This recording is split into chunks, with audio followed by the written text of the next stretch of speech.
Opportunities in business, in lean, in agile, in personal productivity. We talk a lot about problems. We want to solve all these problems. We want to solve problems. We want to solve problems.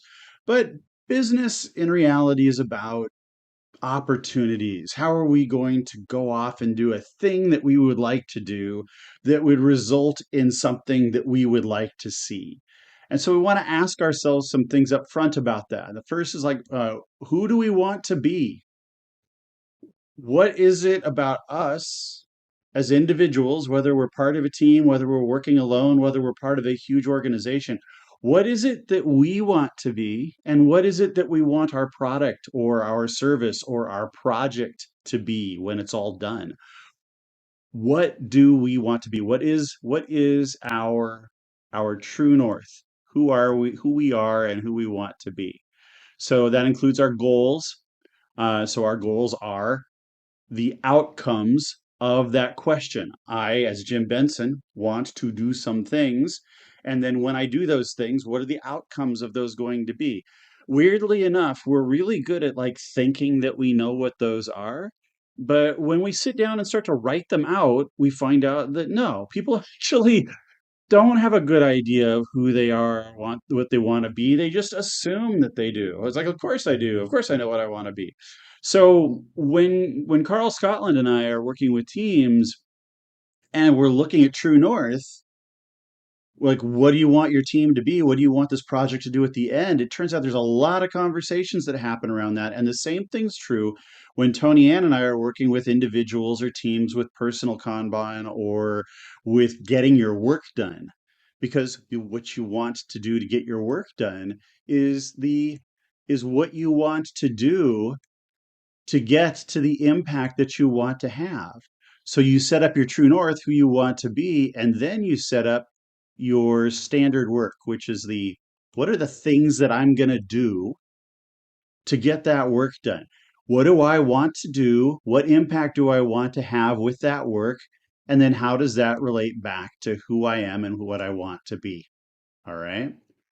And then in the end, we find that business is all about relationships. It's about creating things in the teams that we're in.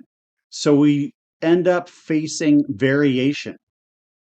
We end up facing situations where there is change, there is weird that happens.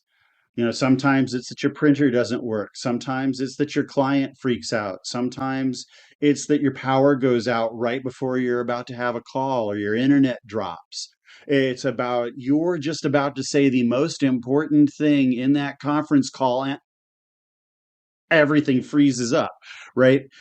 This is this is the variation in the work that happens, and you always see the variation in how you and the people that you're working with are creating value and the relationships that you're in. And not surprisingly, because I'm all about the visual work, we want to see these things. We want to see what we want to do next. We want to see what we want next. So it's not just what we want to do. It's not just the planned work that we have. It's what do we want next? Those micro outcomes that happen at the beginning of the day, throughout the week, that get us closer to our true north.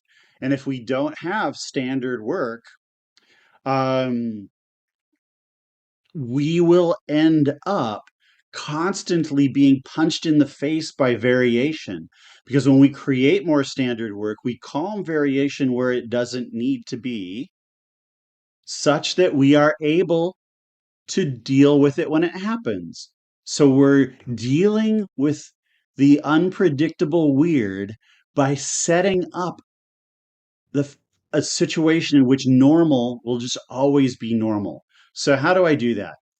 So I'm not going to show you a visualization of the actual work today. I'm just going to talk to you about like the structure of my personal work. So my personal true north there is help people learn together. Just that simple. I want to help people learn together. So, as groups of people coming together and doing work, as groups of individuals, individuals in teams, how do we get them every day to come in and do the work that they need to do, to learn how to do it better, to learn how to provide better services, and then thereby, make a better world, build a better world? I'll zoom in a little bit more on this. So my goals, my personal goals, I would like more time to create videos like this, create more classes, write more books, teach more things, deal with the day-to-day weird that my clients bring me. This crazy thing happened, this crazy thing happened, this crazy thing happened, this crazy thing happened. That's that's what I like doing. I want to build an independent community, or a community independent of frameworks.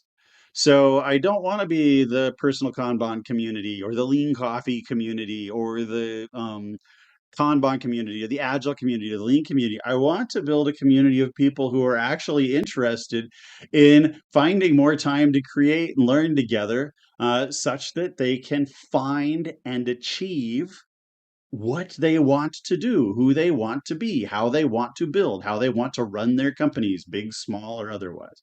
So, in order to do that, I have personally some standard work here. Oop, let's just do this. There we go. I have some standard work here. And my work is this: I have an idea. That idea probably comes from the observation of something that's happening in real life. And then I will create some visuals, which you're seeing right here. And then I will have kind of an internal conversation with myself. Why would this be better than the way things are working now? Why don't people do that anyway? What is it that stops us from doing those things?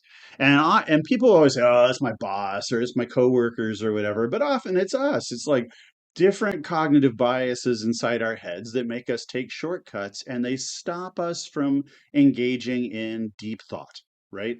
And deep thought is often where our best work comes from. So, how do we have time to do that?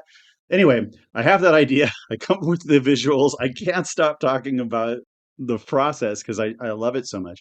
Then I will shoot the video, post produce the video, put that video up on Substack with a write up, and then I will promote it and discuss it with people. And that is my standard work. That's my standard workflow. That involves tooling, which we talked about in the previous two videos. So the links below this should link back to the previous two videos. But in those previous two videos, we talk about the fact that we have our workflow or our process, but we also have our platforms, the things that we do our processes on. So my ideas, they might theoretically come from my brain. Visuals that I'm doing, like this visual here, is in Miro, but it could be in Kanban Zone, could be on a piece of paper, could be a million different things. I love using different tools to visualize things in work. We'll zoom in a little bit more here. The internal conversations, that might be me just having a conversation with myself. I might do a pre-shoot. Like I'll do that a lot. I will shoot 5 or 6 versions of this video where I just end up talking to myself about this stuff. Or we might do lean coffees, and I'll bring this up as a topic. Um, Thankfully, the Modus network means that there's always people out to like bounce these ideas off of. Right now, I'm filming this in Snagit, and then I will edit it in Camtasia, publish it on Substack, and then promote it using those tools. Variation in this comes from the different things that change and that might screw me up.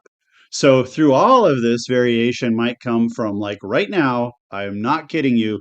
Tony Ann is pinging me repeatedly with things to talk about on Discord.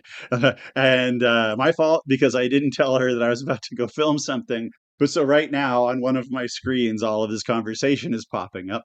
But variation also comes from just any different types of interruptions. So right now I'm in Nebraska dealing with some family things. At any moment, the door over here in my mother's spare room could end up opening, and somebody could say there's something that requires your attention. But also, just, there's also variation in like where I come up with the idea. Like, oh, let's say that it's 2 o'clock in the morning and I wake up with the idea. What do I do? So I'm always reading. I read before I go to bed every night. So if you take any of the books that I've read and you open them to the back pages, you will find that in Sharpie, there's crazy writing scribbled in the back of them. Because if I wake up in the middle of the night, I know I won't remember what I was thinking about in the middle of the night. So I will, in the dark, literally in the dark, scribble those things out. So there, and that's also, so that's where the information comes from and how I might remember it. Miro and things, there's always new tools available. I'm always learning new features of Miro, of Kanban Zone, of Paper, and especially of Substack. Substack has all sorts of like crazy hidden tools in there that make my life a lot easier, but they're in there. It's a big stack of things that could happen. But the other thing that happens that's there is that when I get into this shoot and post production part is, it says here, go down here, that like right now I'm using Snagit to shoot this. It's okay. It doesn't do what I need it to do. It's not shooting, and I'm not going to go into details about why it doesn't, but it's doing what I need right now. It's the tool that I've chosen. But I've literally used dozens of tools to try and shoot the initial product. Every single one of them is absolutely annoying as hell.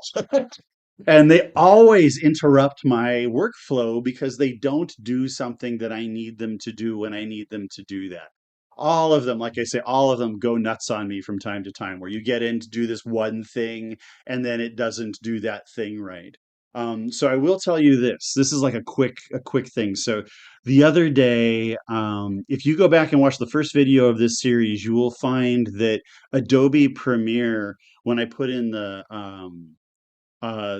initial flyouts. Actually, it was an interview with Carl Scotland and Mike Burrows. When the flyouts come out and put their names in, the fonts are just freaking out. It was done in Adobe Premiere, and it's a problem that Adobe Premiere has all the time.